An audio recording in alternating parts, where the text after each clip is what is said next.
नमस्कार मंडळी, तुमचे आपल्या यूट्यूब चॅनलवर सहर्ष स्वागत आहे.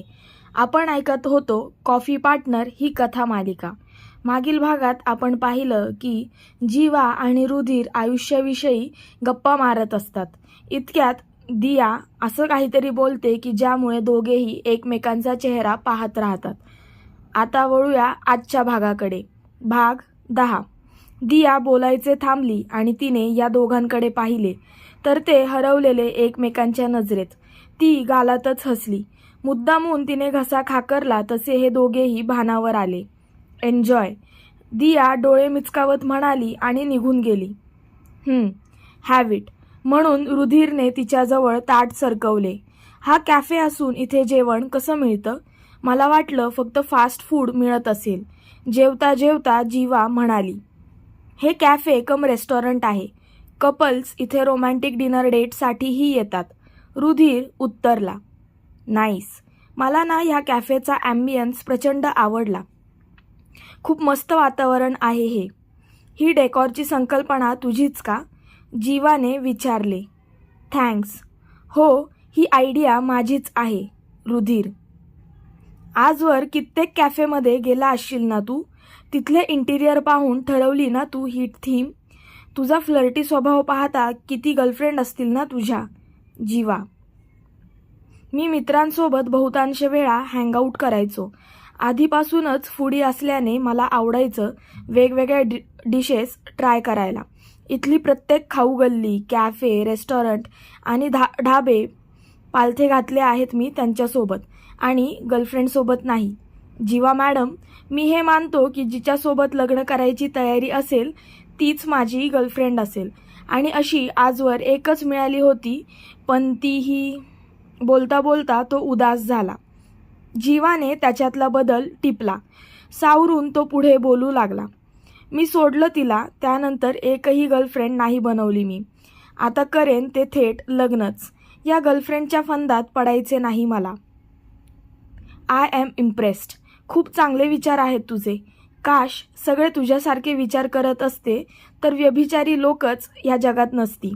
जीवा उसासा सोडत म्हणाली.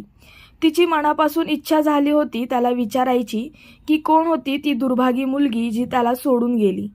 त्याच्यासारख्या उत्कृष्ट व्यक्तीला कोण कसं नाकारू शकते हेच तिला समजत नव्हते.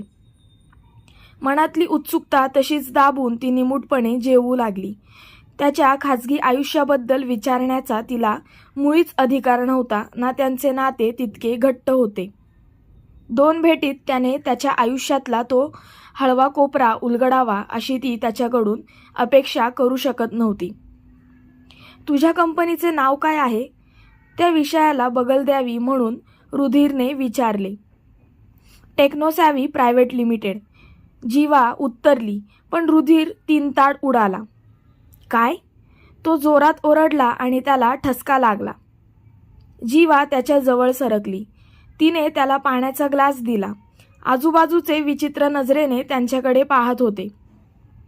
जीवा त्याच्या पाठीवरून हात फिरवू लागली.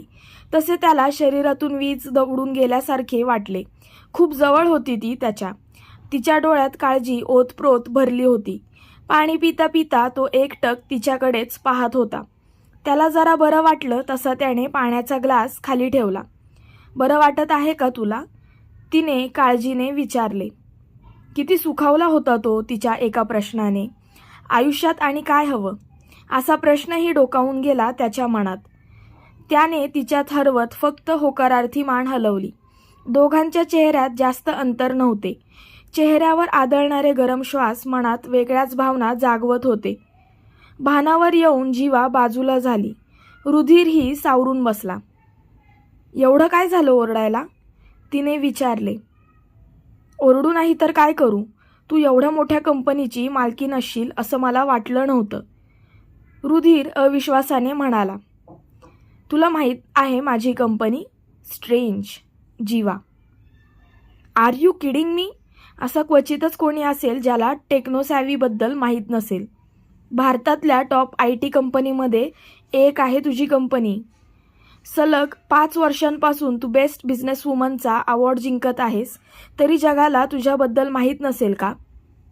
मला कल्पना नव्हती की टेक्नोसॅव्ही प्रायव्हेट लिमिटेडची CEO जीवा कारखानीस म्हणजे तू आहेस. एका नावाच्या बऱ्याच व्यक्ती असू शकतात असे मला वाटले, म्हणून इतकं लक्ष दिले नाही त्याकडे. माय गॉड, इतकी मोठी हस्ती आहेस तू, तरी किती साधी राहतेस.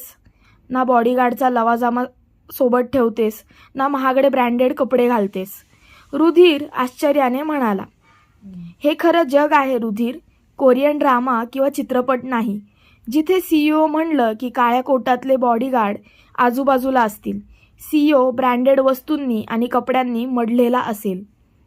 मी ड्राम्यातली ती खडूस, रूढ, माजोरडी, अहंकारी, रागिष्ट आणि कोल्ड हार्टेड CEO नाही. अगदीच सामान्य मुलगी आहे मी. तुम्हा लोकांच्या आम्हा CEOंना धरून ज्या संकल्पना आहेत ना, त्या वास्तव्यापेक्षा खूप वेगळ्या आहेत. CEO नसतात तसे जसे दाखवले जातात. क्वचित तुला असा एखादा भेटेल जो डिट्टो सिरियल्स आणि मूव्हीमध्ये दाखवतात तसा असेल.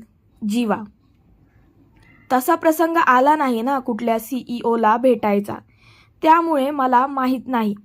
माझा अजूनही विश्वास बसत नाहीये की मी एका टॉप कंपनीच्या CEO सोबत बसलो आहे. मॅडम, एक सेल्फी मिळेल का मला तुमच्यासोबत? रुधिरने एकदम नाटकी स्वरात विचारले. गप रे, जेव शांतपणे. त्याच्या दंडावर फटका लगावत जीवा हसून म्हणाली. पण मला आईने का सांगितलं नाही की तू इतक्या मोठ्या कंपनीची मालकीण आहेस? मी तेव्हाच माघार घेतली असती. मला जर आधी माहीत असतं की तू द जीवा कारखानीस आहेस, तर मी नकार कळवला असता तुझ्या स्थळाला. तुला तुझ्या तोलामालाचा नवरा मिळायला हवा. मी तर काहीच नाही ग तुझ्यासमोर. तुला तुझ्यासारखाच एक रुबाबदार आणि डॅशिंग CEO हवा. रुधिर त्याच्याच धुंदीत बोलून गेला, पण जीवाच्या चेहऱ्यावरचे हावभाव मात्र बदलत होते. ती जेवायची सुद्धा काही क्षण थांबली. तिला असं काहीतरी आठवलं जे तिला दुःखी करून गेलं होतं. तिच्या डोळ्यात पाणी तरळले.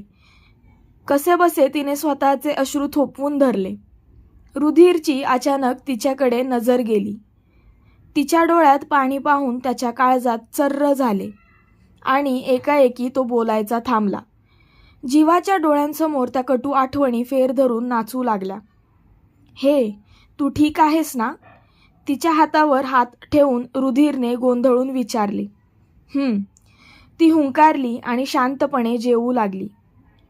रुधिर संभ्रमात पडला होता तिचा बदललेला चेहरा पाहून. आत्ता तर मस्त गप्पा मारत होती ती, आणि अचानक अशी शांत का झाली असेल?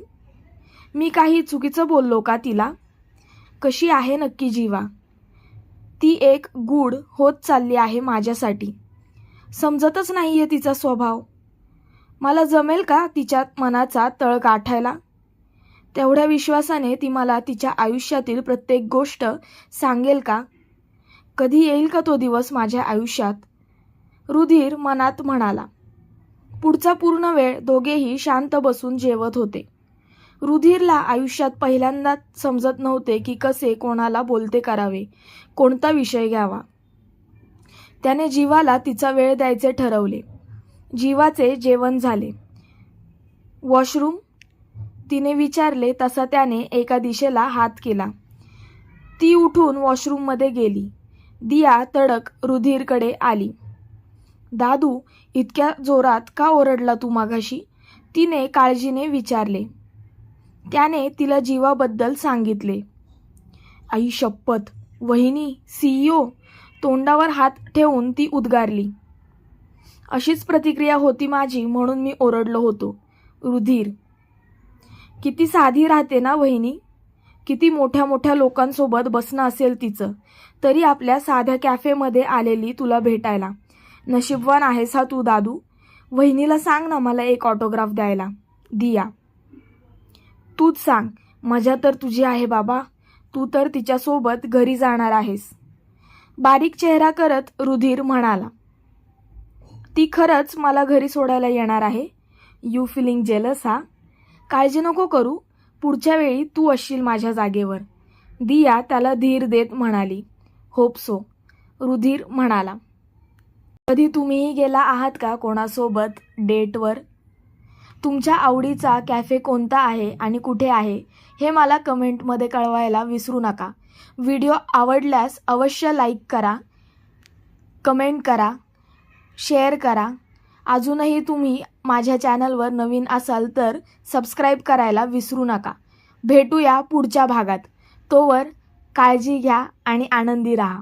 धन्यवाद.